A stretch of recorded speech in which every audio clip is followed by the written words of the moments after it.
Vous m'avez fait comprendre que tout ce que vous le faites pour vous. Alors pourquoi?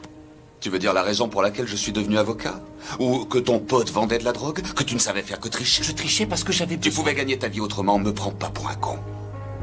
La vie, c'est ça. Et je suis là. Aujourd'hui, on va voir plusieurs scènes de la série Suits dans laquelle le personnage principal d'Harvey Specter a quelque chose de spécial qui fait que les hommes le respectent et que les femmes le veulent. Mais qu'est-ce que vous pouvez apprendre de lui? Comment s'y prend-il? Et mieux encore, comment vous pouvez devenir votre propre Harvey Specter? Dans cette vidéo, vous allez voir 4 clés du charisme que vous pouvez utiliser dans votre vie.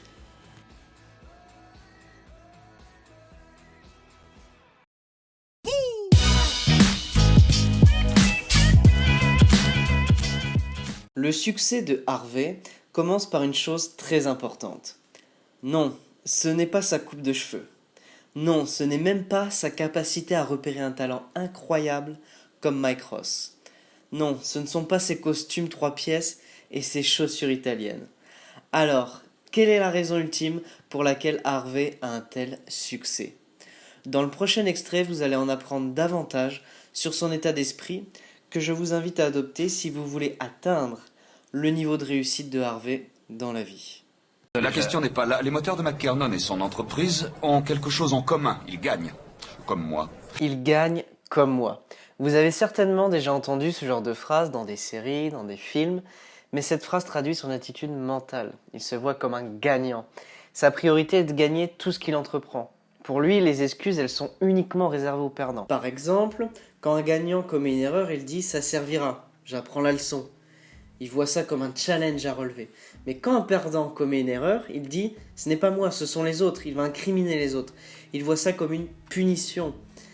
Tout ça pour dire que les gagnants n'ont pas peur d'échouer parce qu'ils n'ont pas peur de prendre des décisions. Ils croient en eux et en leur vision. Maintenant, regardez cette vidéo dans laquelle Harvey parle de la notion de chance dans la vie. Je ne vais pas abandonner maintenant à 2 jours de votre introduction en bourse. Allons, James. Concernant Essington, les pronostics me donnaient perdant. Et puis j'ai gagné. Parce que je gagne. Vous avez gagné parce qu'Edward Darby est venu en renfort. Vous avez eu de la chance. Les types comme vous pensent toujours que les autres ont de la chance. Mais il faut la provoquer. Elle ne vient pas par hasard. Sa volonté est de faire tout son possible pour réussir.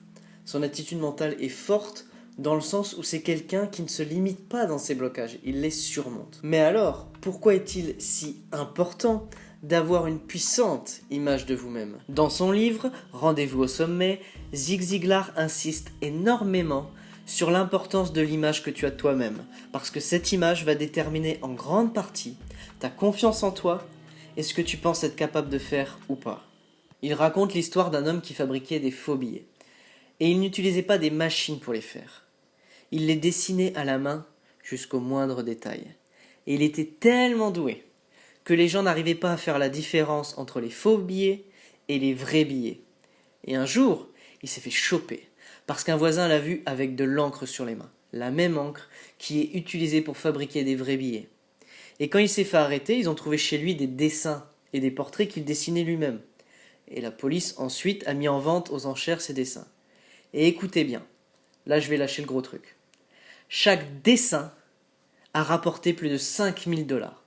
Donc ce mec qui était super doué, super talentueux, il aurait pu devenir riche en vendant ses propres dessins.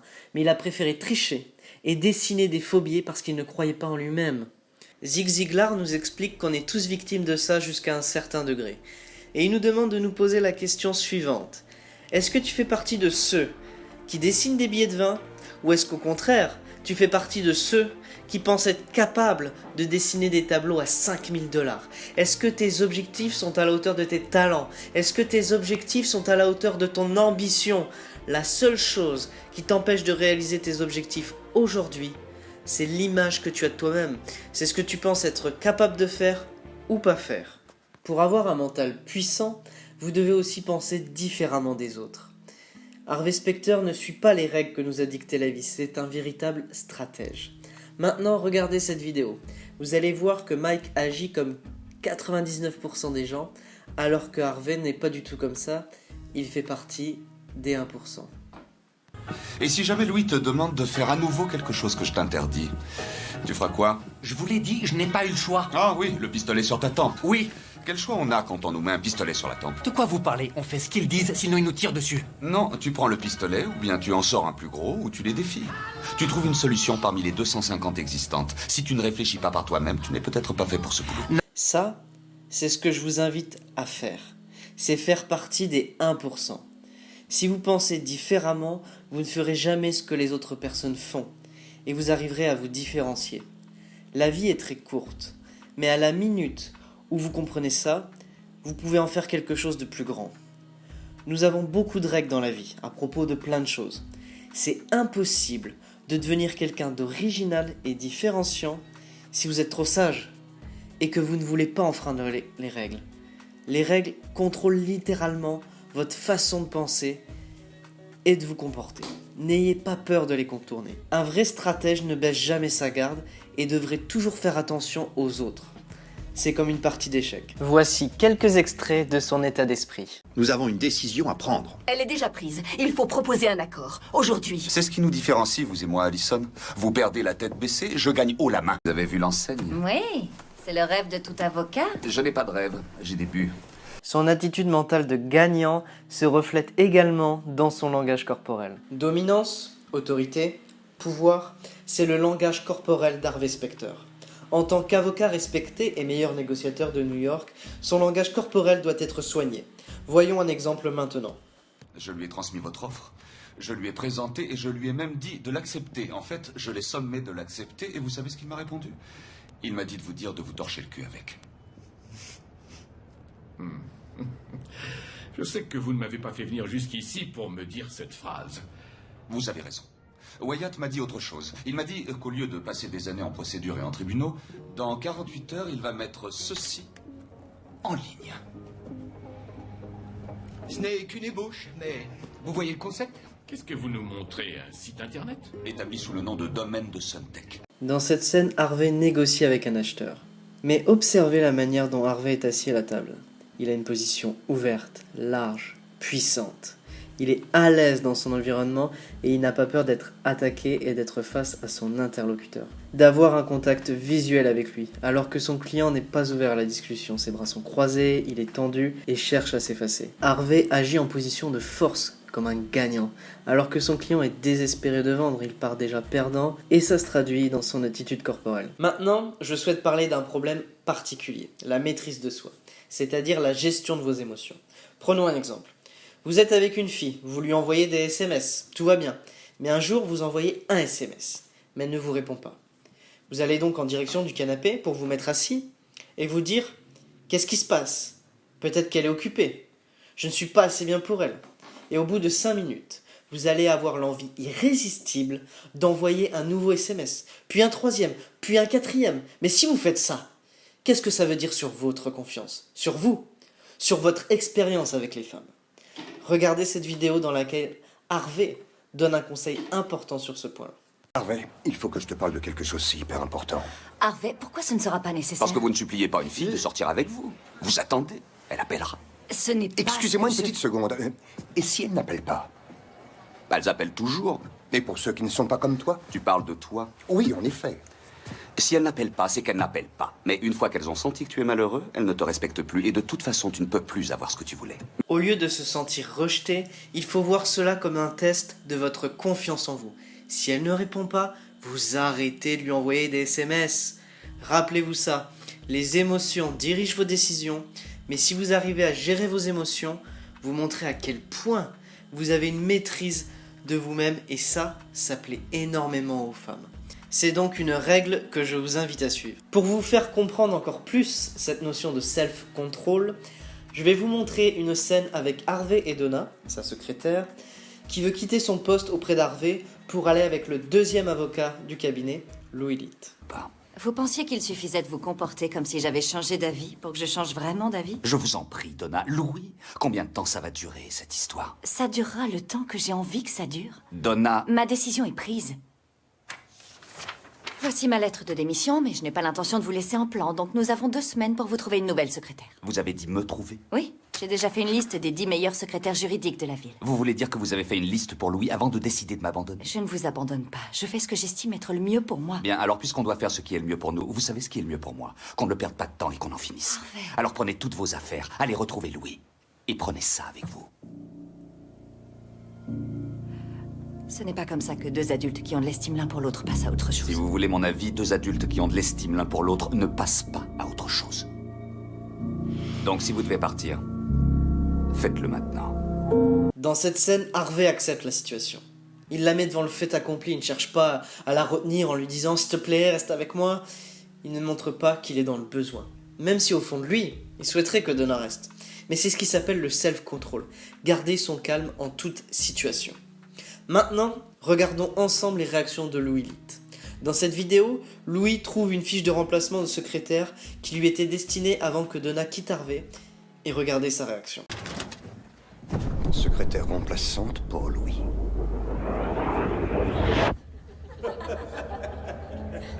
Je suis sûr qu'elle va foutre le camp.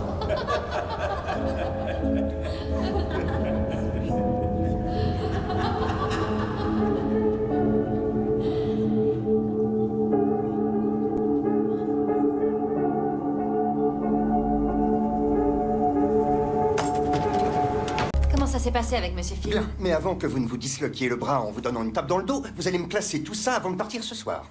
Tous les dossiers? Oui, et surtout n'en oubliez pas, c'est pour ça que j'ai dit tous. Et tous mes logiciels devront être mis à jour pour demain matin.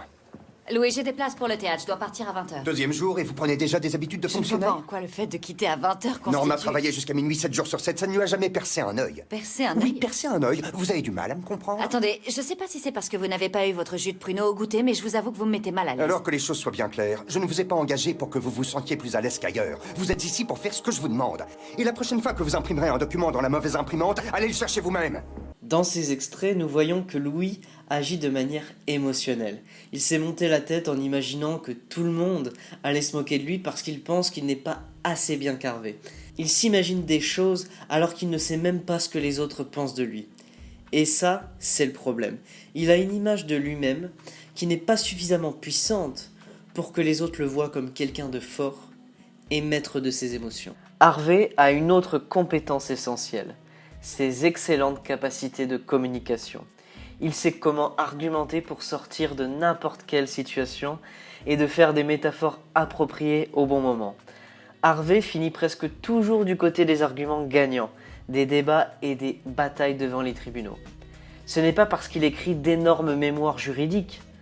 Ce n'est pas parce qu'il a mémorisé toute la jurisprudence et les lois. C'est parce qu'il maîtrise parfaitement quelques armes verbales à sa disposition. Si vous voulez réussir dans les affaires, votre carrière ou votre vie sociale et personnelle, une bonne communication est un avantage énorme. Dans l'épisode 1 de la saison 1, Harvey utilise une technique de communication pour se défendre contre une attaque verbale de Louis. Parce que si tu mets deux têtes de mule dans la même pièce, les choses ont tendance à dégénérer.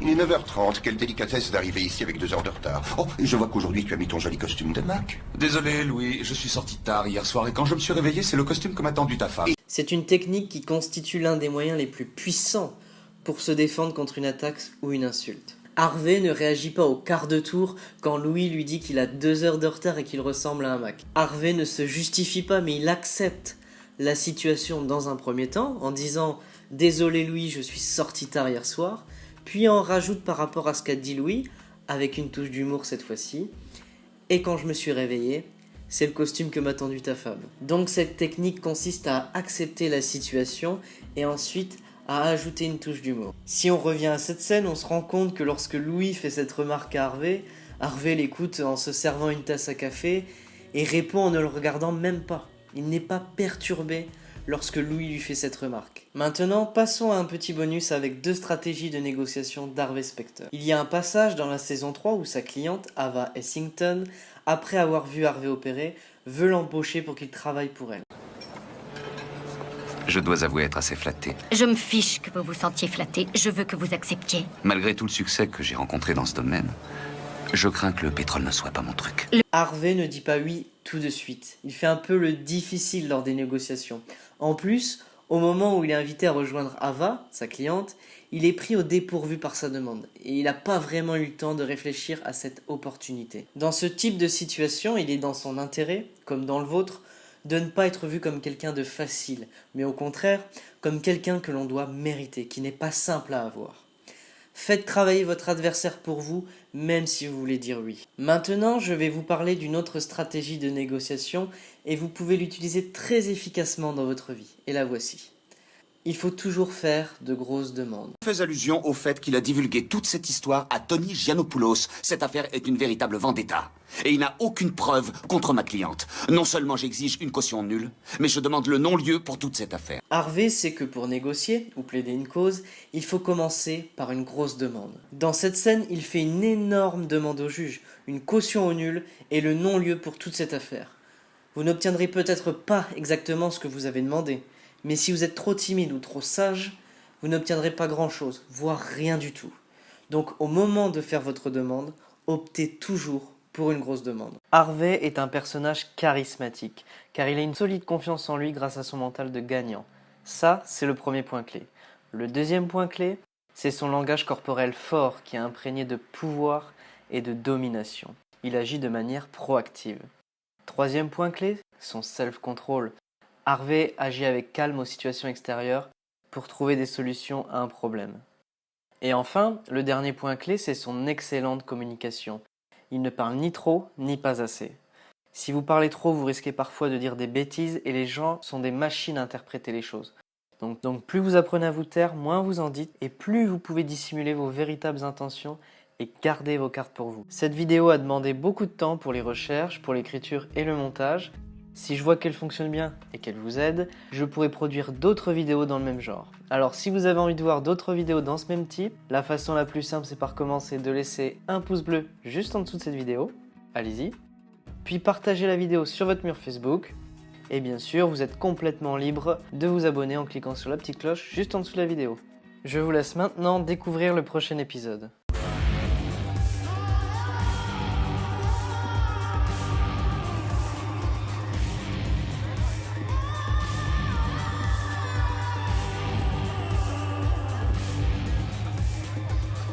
Objection.